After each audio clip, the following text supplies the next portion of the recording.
Today I have the honor, I have the privilege and the great responsibility to talk about our Master, Jesus Christ.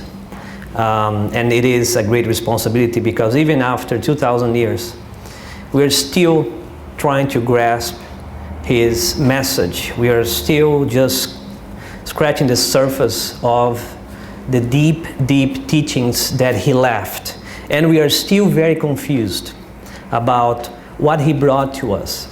I think we often say in Spiritism that the one who benefits the most from the lecture is the one who prepares it. And that could not be more true for me. I mean, I had a rough couple weeks, and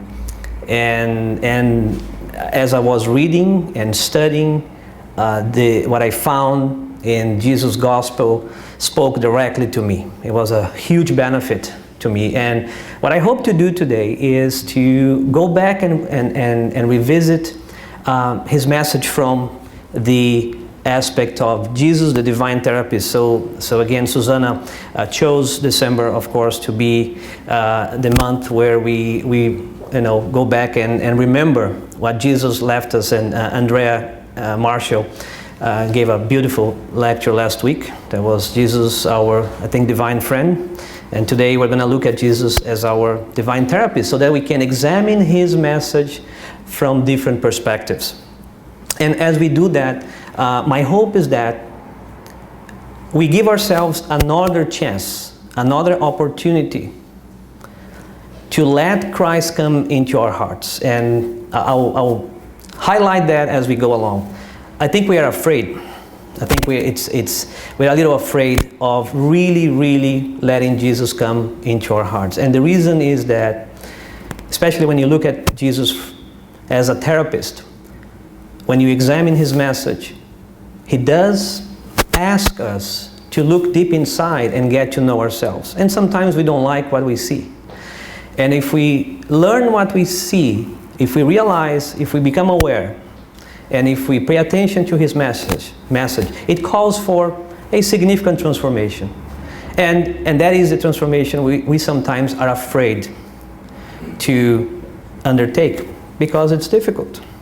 But as Jesus says, His yoke is light. So all He's asking us is simple things such as love one another, which is basically His underlying message. It's a simple message. He's not asking us for huge sacrifice. He's asking us to learn how to love one another, to love God above everything and our neighbor as we love ourselves. So that's the message we're going to examine, and I hope for those who are very close to letting Jesus transform yourselves, may these few words be another source of inspiration for us to take that next step. So when I was given the topic, I'm like, okay, Jesus, the divine therapist. I'm not a therapist, and we have some professionals of the field here, so please forgive me if I make huge mistakes, but and I'll probably rely on folks' knowledge here. But that was the first challenge of my lecture is, okay, how do I approach Christ as the divine therapist? So I went back and say, what is a therapist? What does a therapist or a counselor do? So normally, therapists help people deal with issues, different types of issues. They can be related to relationships, personal, mental issues, mental health issues. Normally, they work one-on-one to help uncover the source of the issue. It's normally a process that is aimed at letting individuals find out why is that they are going through what they are going, and then put a plan in place and go so that they can transform themselves in a positive and sustainable way, so that they no longer need the counselor. I know that's not good for the counselor, but that's the price, right? Is that you no longer need to see your patients anymore. And that's the next point. And normally the counselor functions as a guide. They listen more than anything, and they ask a lot of questions, because that's the way that you get to lead people to get to know themselves, is by asking questions, so they can seek the answers within and then realize, become aware of why they are suffering, why they are going through what they are going. So it is the role to help facilitate awareness. And hopefully the objective, the outcome is that you find harmony in all relationships, including the relationship with ourselves, which sometimes is the most troubled one, right? Is getting in peace with ourselves, is accepting who we are. So, is Jesus a therapist? I hope to show that yes, he was a great therapist, a great counselor, but he was more than that. Because not only he would listen, not only he would ask questions, but unlike earthly therapists, he had a lot of knowledge. He had tremendous knowledge about the human nature. As a matter of fact, he knows each one of us individually, and I'll get to that in a second. So he has an advantage over us therapists, right, on earth, because he knows who you are before you even open your mouth. He knows where we come from and what we are destined to do. So he can also help point us to the right way. But like the counselor, he will never tell you what to do. He will guide you. He will ask questions. He will give you examples of how you might want to live your life. He will never tell you we are wrong. You should not be living like this. Never. Because he knows better. He's the Christ. And who is the Christ? Who was Jesus? Well, we know that from an earthly perspective, he's probably the man, if you look at him as a man, who had the biggest impact on our world. So much so that our history can be divided into before Christ and after Christ. That's how our calendar works. It's tremendous, the amount of impact he created, and how Christianity expanded, and I'm not going to go into there today. But if you just understand how it came about, how the Romans adopted, Christianity, and that's why Christianity became so large, it's a phenomenon in itself.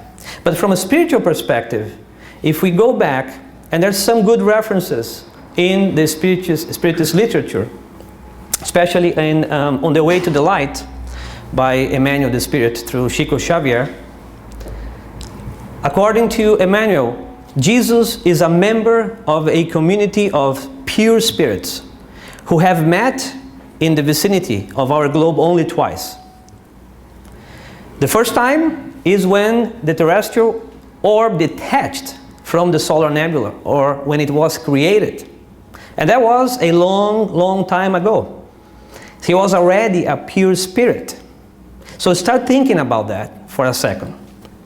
And the second time when those pure spirits came near the earth is when it was decided that Jesus was going to come to earth to teach us his gospel. And that was 2,000 years ago. There are other works in Spiritism that indicate that those were not the only times Jesus came to earth. This is when the community of pure spirits came near the earth. But I think in the book, I don't know if there's the book in English, Brasil, Pátria do Evangelho, Celeiro do Mundo, that Jesus also came to earth again in the year 1300 to revive Christianity, and that's how America was founded. That's another lecture. But the point that I'm trying to make here is that Jesus was a pure spirit when the earth was formed 4.5 billion years ago.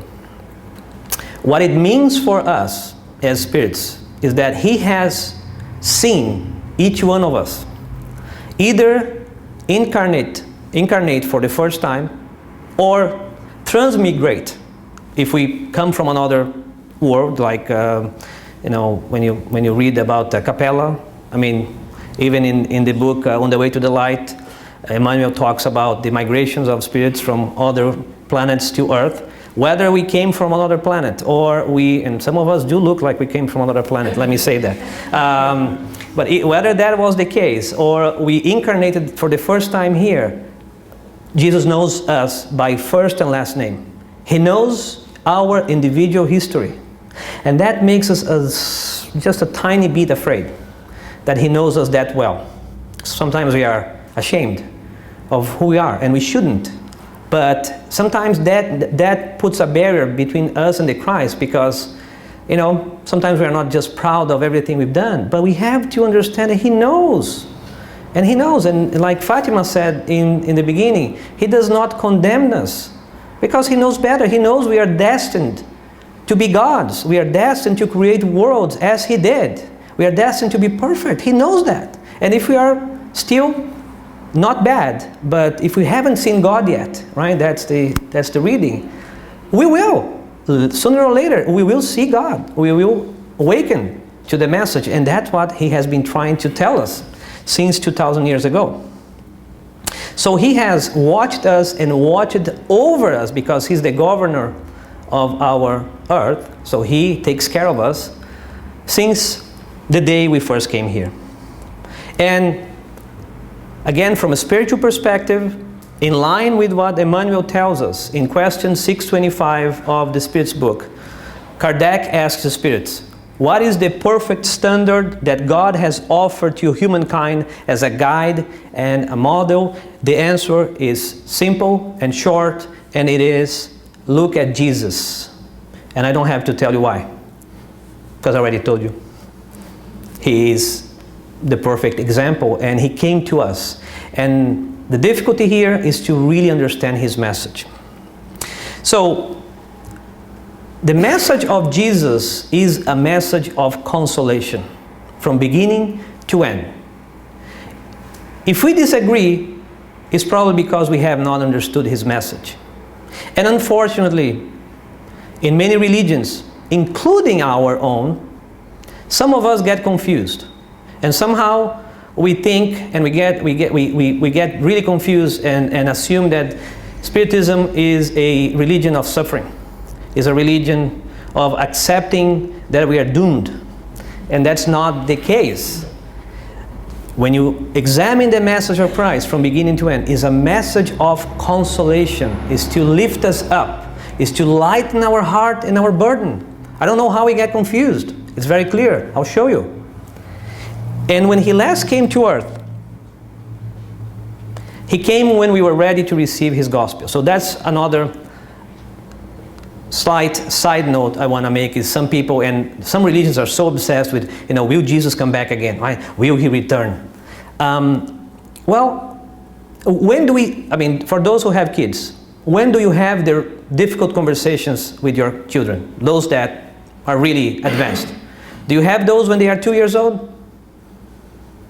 No. 3 years old? No, because they won't understand. You are taking care of them, but there are certain conversations you cannot have with them yet because they don't understand. You wait until they become teenagers, right, kids? And that's my audience right there. Because they can't understand. And the reason why Christ didn't come sooner is because it took us about 4.5 billion years to become ready to receive His message for the first time. And 2,000 years after that is not too much time, to be honest. So why the rush? We still haven't got the message. So, He's already here. But even at that time, He made a promise. He said that He would send His consoler. He said, if you love me, keep my commandments. And I'll pray to my Father that He will send you another consoler, so that He may remain with you forever. The Spirit of truth, whom the world cannot receive because it neither sees Him nor knows Him. But as for you, you will know Him because He will remain with you and will be among you. But the Consoler, who is the Holy Spirit, whom my Father will send in my name, will teach you all things and will enable to remember everything that I have said to you. That was Christ's promise. And in the chapter 6 of the Gospel according to Spiritism, Christ the Consoler the spirits tell us that the message that Jesus was saying in John 14 was related to the advent of Spiritism. I know sometimes it sounds a little pretentious, and some of us Spiritists, we are a little shy about saying that. I am. But if you examine what Spiritism is, it is the gospel renewed. It's nothing different from the gospel. It's the same message. As a matter of fact, what you're going to see today is a lot of passages from the gospel. I didn't have to go back to the gospel according to Spiritism to put the lecture together, because you don't have to. But it's a big help, by the way, if you do, because what the gospel according to Spiritism does is it brings members of that group of spirits, the spirits of truth, to give testimony, to explain and confirm what Jesus was saying. And that is the beauty of Spiritism, is spirits coming and saying that's exactly what Jesus meant when he said that. But honestly, you don't have to, because his message is so very clear.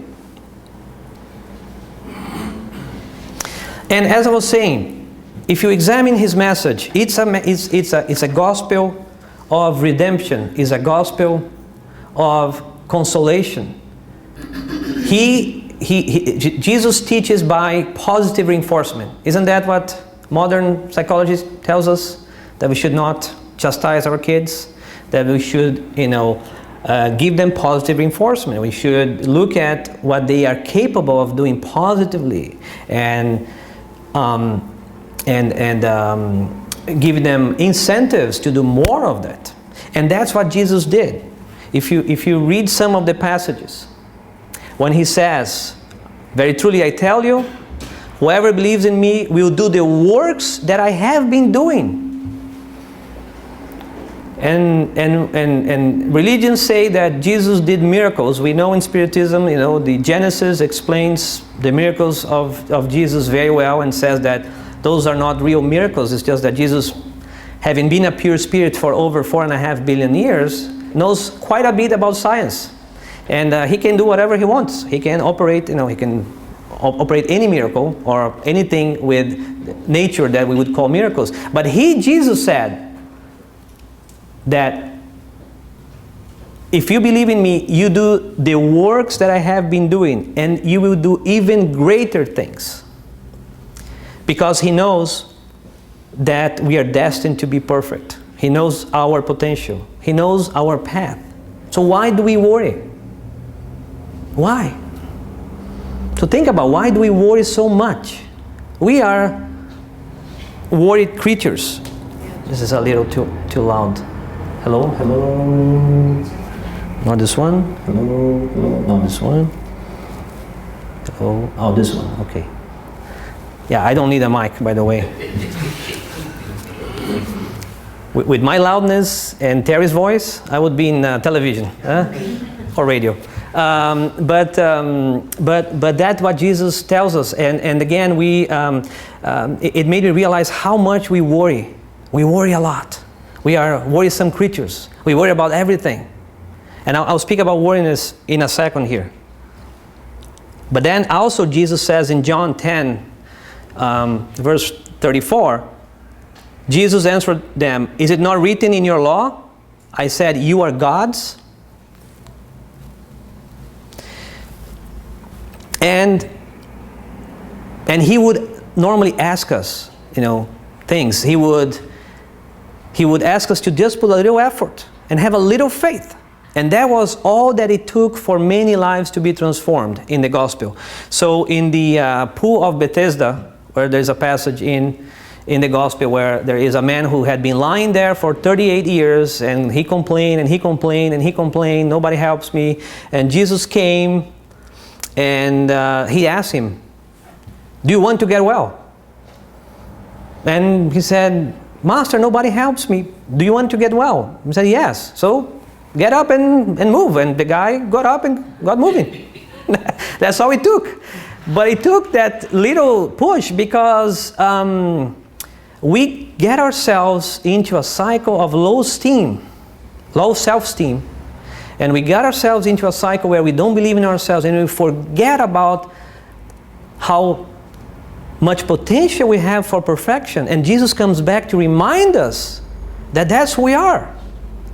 And that it just takes a little bit for lives to be completely transformed. And we'll see many examples of lives who have been transformed in the gospel.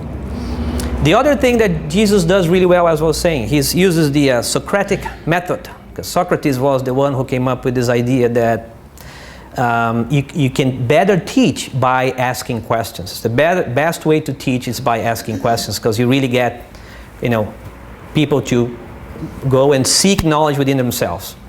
So Jesus asked a lot of questions. If you look through the gospel, you'll be amazed by how many questions he asks. So that's, obviously, he knew a little bit about teaching.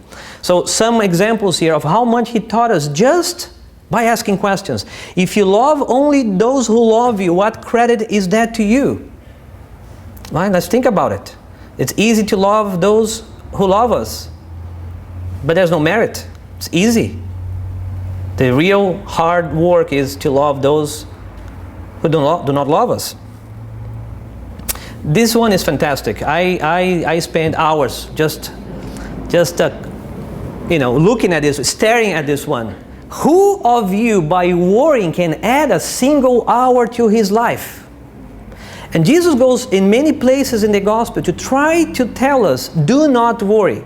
Now, I have to stop here and give a little mini lecture on worriness. Because we worry a lot. And why do we worry? And I have a hypothesis, and Sherry can correct me if I'm completely off. The hypothesis is we fool ourselves that by worrying, we are responsible. That the worriness means responsibility. Oh, I worry because I need to get things done. I worry because I'm a responsible person. You can be a responsible person. You can get things done. You don't need to worry. You just have to be organized. But worry is not going to get work done. Organization is going to get, discipline is going to get work done. Not worriness. And we worry because it's a crutch. Worry makes us feel as if we cared, as if we are responsible. But it's not. Worriness is the ultimate demonstration of lack of faith. Because what does worrying do? Nothing. Jesus asked us, can you add a single hour to your life by worrying? Who of you can do that? And nobody can. Because only what it does is it gives you a heart attack, right? It gives you some heart disease or something. That's all it does. But we insist in not believing. We insist in being creatures of little faith. And we instead worry because it's easy. But it's a lot harder to take action instead of worrying. And if we took action, if we did something about it, we would actually solve the problems that worriness would never ever solve. I just wanted to think about it.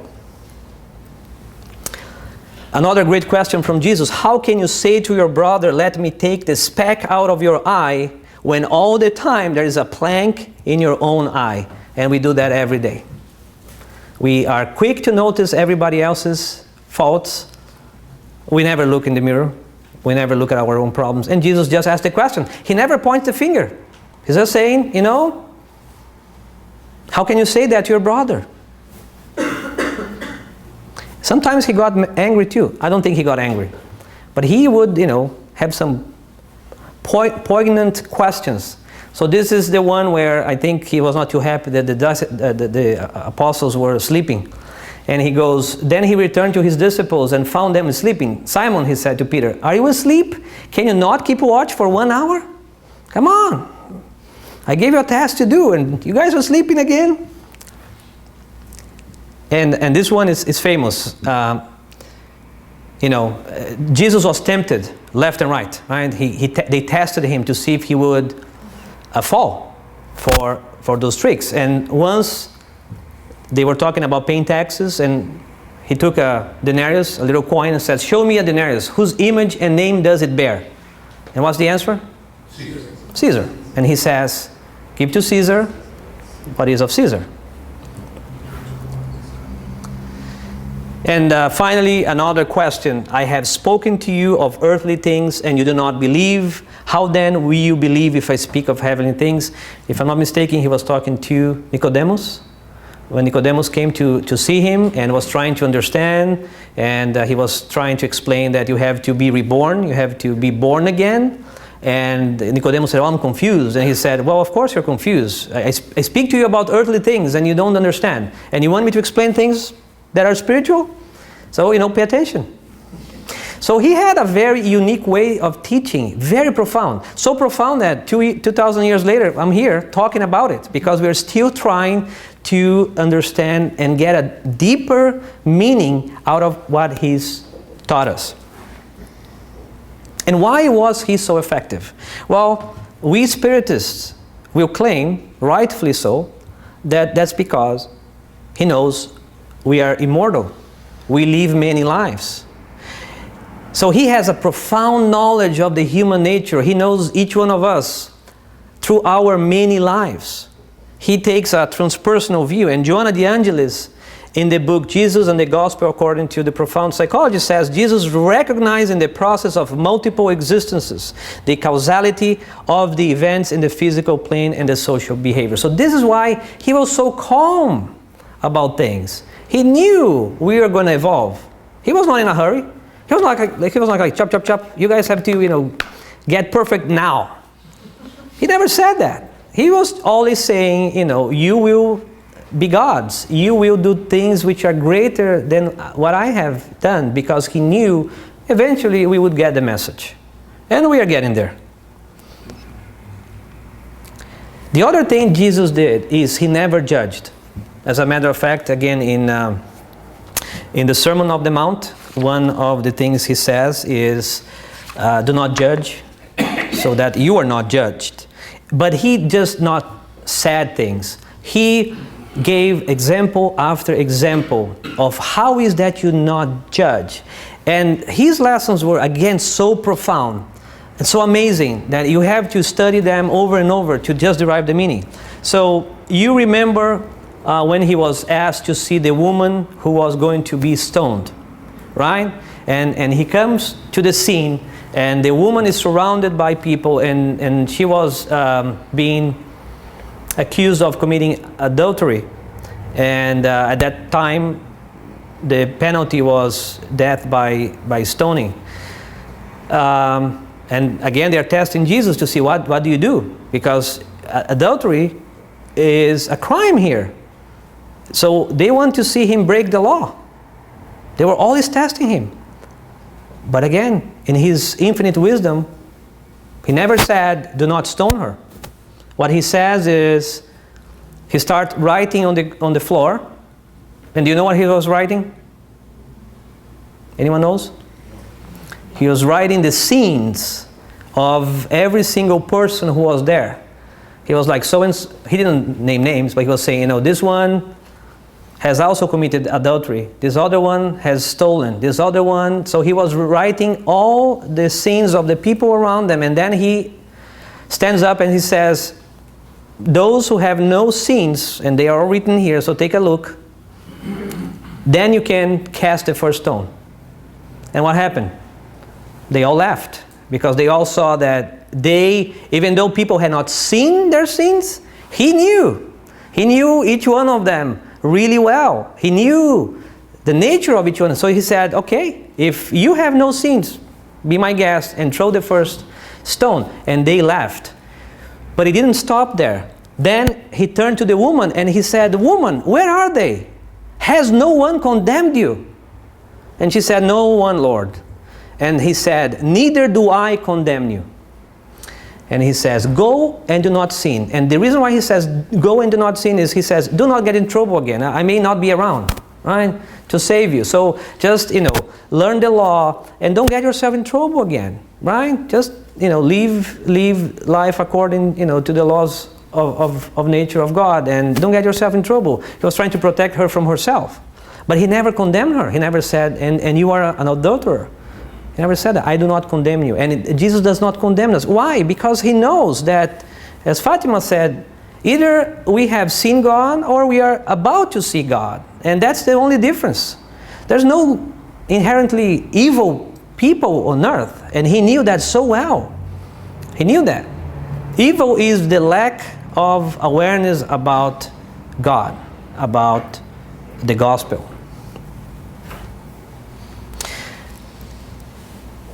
And as I said in the beginning, the summary of what Jesus brought to us is a message of love. It permeates the gospel from beginning to end. And again, there's so many examples, but some of them are very clear, and they marked us.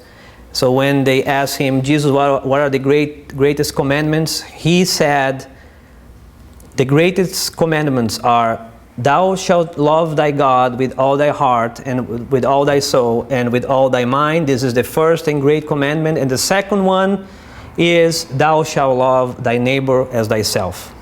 And those basically summarize the law and the prophets.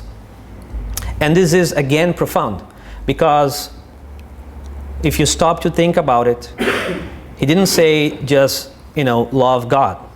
He just said love God, love your neighbor, and love yourself, which is profound as well. Why would he say love yourself? Because he knew who we were, and he knew that we are creatures of little faith. We don't understand our potential. We don't understand our potential to grow and to love and to become like Christ. We don't. We have low self-esteem, very low self-esteem. We always put ourselves in the position of a victim, right? We like to be victims. Oh my goodness, everything happens to me, and my life is so bad. Why me?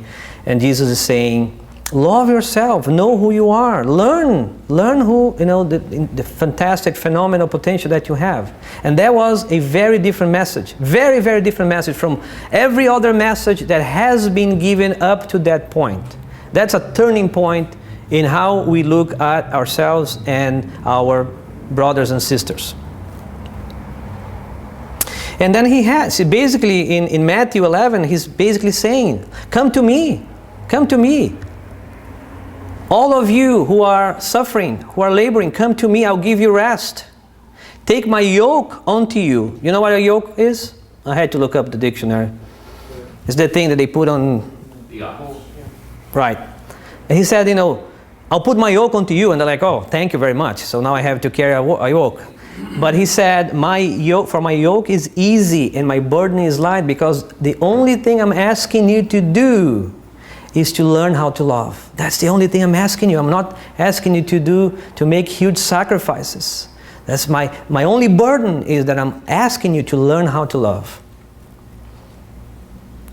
And I guess the most wonderful passage in the gospel that is essentially a message of consolation is what? The Sermon of the Mount. Thank you, Susanna. It's the Sermon of the Mount. And the Sermon of the Mount is so spectacular. And for those of you like me who have not studied the Bible, if you want a crash course in the gospel, just read the Sermon of the Mount. It probably has 60, 70, 80% of Jesus' teachings in one place, one little place. And I never realized that until I started putting the pieces together. In that one sermon, he basically summarized a lot of his gospel. Of course, he lived his gospel through many passages of the gospel. He gave examples, living examples. But in that sermon, he spoke about his gospel very clearly. And it's amazing how many people in the world, many prominent individuals who are not even Christians, have read the Sermon of the Mount and have fell in love with it. So Gandhi is one of them. I don't know if you know the story of Gandhi, but Mahatma Gandhi, right, who was a leader in the early 1900s in India, who led the Indian Revolution to get freed from the British, who preached a message of non-violence. He converted to Christianism. You may not know this. When he was very young, he was in South Africa. He was practicing law. He read the Bible, he read the gospel, and he fell in love with the Sermon of the Mount. And he decided to become a Christian. And you know what happened? He decided to go to a church. And he found a church, he went to the church, and lo and behold, they didn't let him in. They did not let him in. They called them kafirs at that point, those who came from India, and he said, "Kafir, this is no place for you. We don't like our people here." Great example of Christianity, isn't it? Fantastic. He still speaks about the sermon. He says, "I love Christ. I just don't understand how you Christians are so unlike him." It's amazing because we are. It's a shame. It made me feel bad. It's how can we preach to other people? How can we speak of Christ if we do those things? We're so far from the example that he set. And Gandhi kept saying, he said, if every Christian lived the way Christ lived, India would be Christian today. He said, I cannot find any big difference between the Gospel and the Bhagavad Gita, which is the Hindu sacred scriptures. Because he said it's the same message. It's a message of love and consolation. And I don't understand why you don't live by those principles. So I hope we start paying attention. So in the Sermon on the Mount, one of the most beautiful passages, which is so different from everything that people had seen at that point. At that point, they were living by the rule of an eye for an eye, right? You know, if your neighbor disturbs you, you can go and kill them. That was the rule. He speaks something so different, and people were divided into the chosen and not chosen, into different social classes. And he comes and now he talks to the ones who are the lowest in the society. That was such a different message. He comes and he talks about the Beatitudes. And again, the Beatitudes themselves are a separate lecture probably, so I'm not going to go deep into them. But just think about how different this message is. Now, for the first time, those people who had such low self-esteem because nobody cared about them, they were outcasts in the society. Those were the poor, the sick. And he comes to them and says, I'm going to speak to you, and you are the ones who are going to inherit earth and go to heaven. And he said, blessed are the poor in spirit. And Susanna gave the other day a fantastic explanation that made me understand this passage for the first time, that being poor in spirit is being inside as a poor person, humble, right? Not being poor because you don't have anything in your spirit, but because you feel like you are a poor person because you are lacking, pride and egotism. For theirs is the kingdom of heaven. Blessed are the meek, the humble. Again, exactly the opposite, because people say the meek are weak. And he's saying, blessed are the meek because you will inherit the earth. By the way, there are several chapters of the Gospel according to Spiritism which are entirely based upon the Beatitudes. Chapters 5, 6, 7, 8, 9, and 10 of the Gospel are entirely based on the Beatitudes. So if you haven't found inspiration to read that, please do so.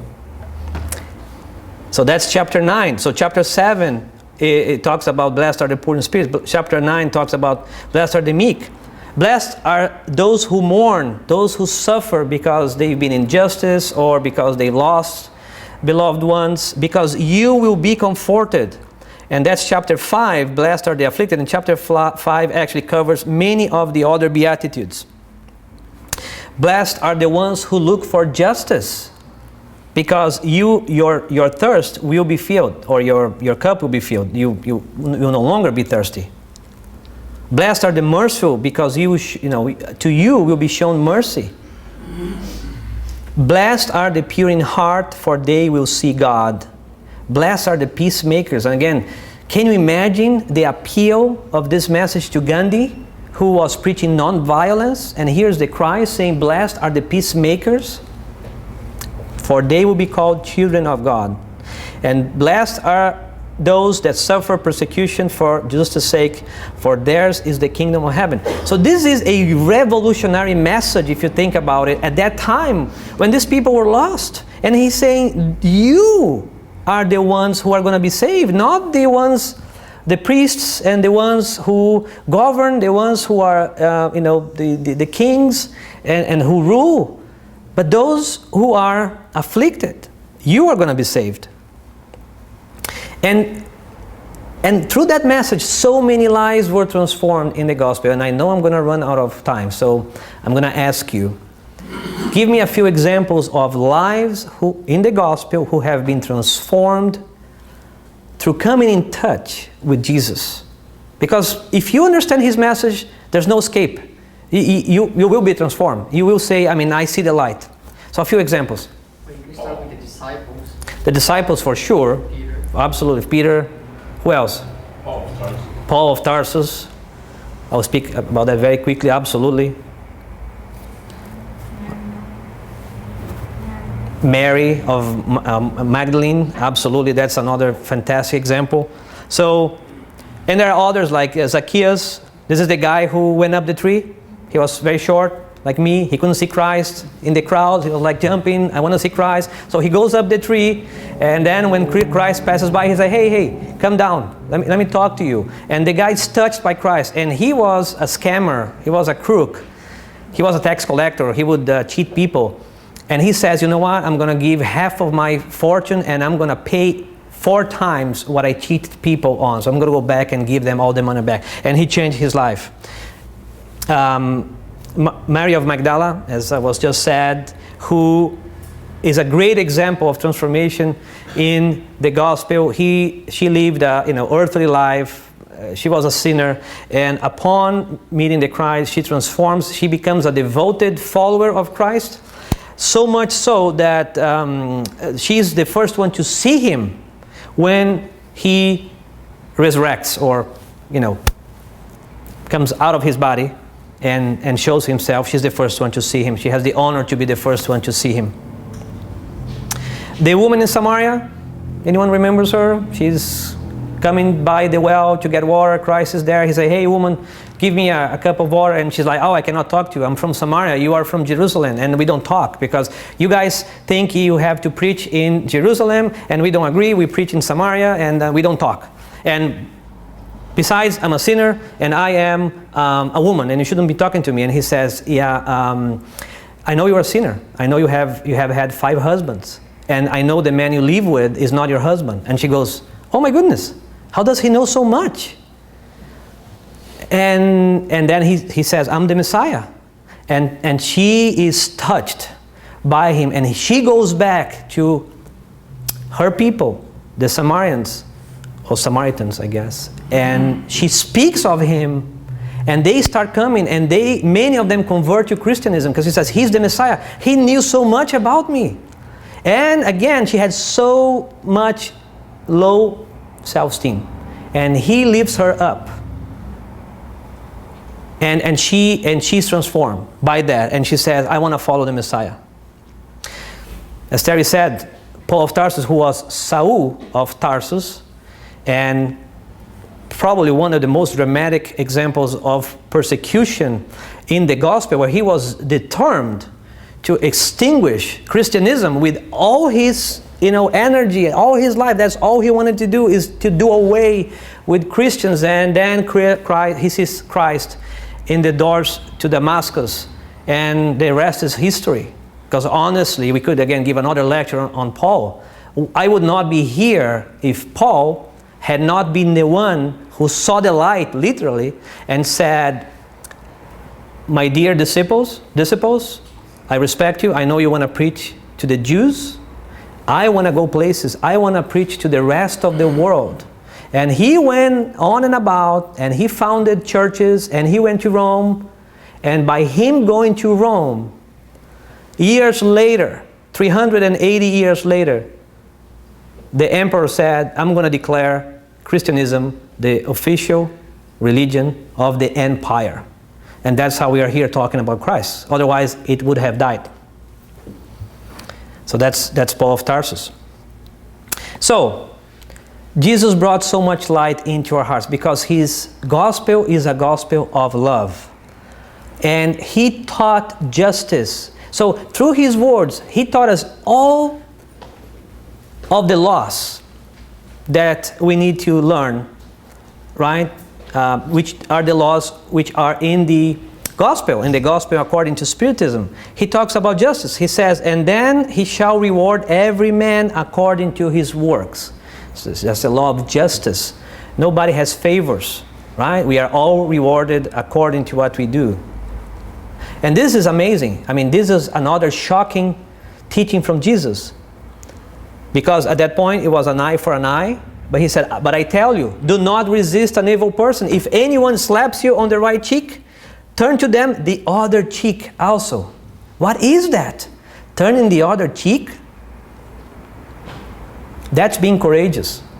That's being courageous. Because to turn the other cheek is to be courageous. Because if we let our instincts take the best of us, we will slap the person on the face. That's our instincts speaking. If we are cowards, we'll run. We're not going to stay. So the coward will run. The strong person, the one who can control themselves, the courageous one is the one who's going to turn the other cheek. So think about that as well. Again, love your enemies. I tell you, love your enemies. It's a very difficult message for that people to understand at that point. It's so very different from everything they have heard. An eye for an eye. I can kill my neighbor if they disturb me. And now you're telling me love my enemies? That's very different. I don't understand it. And we're still trying to grasp that. And he talks about how much of a loving Father God is. And again, we worry. We think, and at that point, of course, we thought God was full of revenge, that God was, a punitive God. And he says, come on, which of you, if your son asks for bread, are you going to give him a stone? Or if he asks for a fish, are you going to give your son a snake? So if you, who are from earth, you who don't understand anything, you can still show love for your kids. Imagine how much more your Father in heaven, who is God, how much He loves you, how much more He's capable of loving you. How can you think of a punitive God if you are not punitive when your children asks you of something? And then he also said, you worry too much. Again, you worry too much. Look at the birds. Look at the birds in the air. They're not worrying. They're not storing things all the time thinking they're going to run out of food. They are small creatures. They're flying away. And the Father feeds them. They never run out of food. So, if the Father does that for the birds, imagine how much He would do for you. Are you not much more valuable than the birds? And trying to lift us up. Again, trying to make us understand how beautiful, how important we are, and how much God loves us. I may finish on time, actually. So, my final message to you in this December, right, is to trust Jesus into our hearts. That's the difficult part. Is to trust Jesus. Is to have faith. Is to not worry. Is to allow Him to come into your hearts because He knows us. I mean, I know we keep hiding. We keep hiding because we don't like what we are sometimes. But He knows us anyways. He's not ashamed of us. So, remember this, that He knows us personally because He knows us since we came to this earth for the very first time. He is watching us grow incarnation after incarnation. He knows where we are going. He wants to help. He knows we are destined to perfection. He knows we are going to be Christ, in other words. You know that in my work, my boss always says that no good deed goes unpunished. So no good deed goes unpunished. If we behave well, we're going to be given a world to manage. Isn't that fantastic? Such a gift. So now I'm kidding, but it is. Good work is rewarded with more good work, right? So it is true that as we grow, we'll be given higher and higher responsibilities. And that's the reward, is to be part of the creation, is to be co-creators with God. He left us the key. We don't have to go searching. And Spiritism brought so much more light to His gospel. If someone is confused about the gospel as it is in the Bible, read the Spiritist doctrine. Read the codification. It makes it so very clear that, unfortunately, for some of us, we lose the excuse. We no longer have an excuse to say, I am confused, I don't understand what Jesus is saying. Because it's true that sometimes the words of the Bible can be difficult to understand, but Spiritism, the Spirit of the Truth, and all the spirits that came after that through the beautiful hands of Divaldo Franco or Chico Xavier, they have been working to make it so easy for us to understand how life works in the material and in the spiritual world. Remember that the real different message that Jesus brought to us, that honestly no other prophet had brought at that time, is to learn indulgence and fraternity, is to learn how to love one another and to put ourselves in the shoes of the other person. This is what is so different about the message of Christ, that no one else had brought. And we got to be courageous, as I said. To follow Jesus is not easy, not because He asks of huge sacrifices, but because it requires us to transform ourselves. It requires us to understand His message and to change and to say, I'm no longer going to behave as I have been behaving. I'm going to let go of my imperfections because I can be perfect. I can be a God. And as I said, because I like the turn the other cheek, because if you think deep into that passage, to turn the other cheek takes courage. Because it takes courage to go against our basic instincts, right? And to stop violence from continuing. If I asked you, who here is against violence? I'm sure many people would raise their hands. But if someone slaps you on the cheek, the only way violence will stop is if someone does not react. Someone has to stop it. If someone does not react, violence will be dead, because violence only continues because there is reaction and reaction and reaction. If someone says, I choose not to react, which is very difficult, then violence will stop in the world. But with the example of turning the other cheek, we have instincts, and our first reaction is to slap the person back. But and the coward will run. But the courageous one will stay and will offer the other cheek.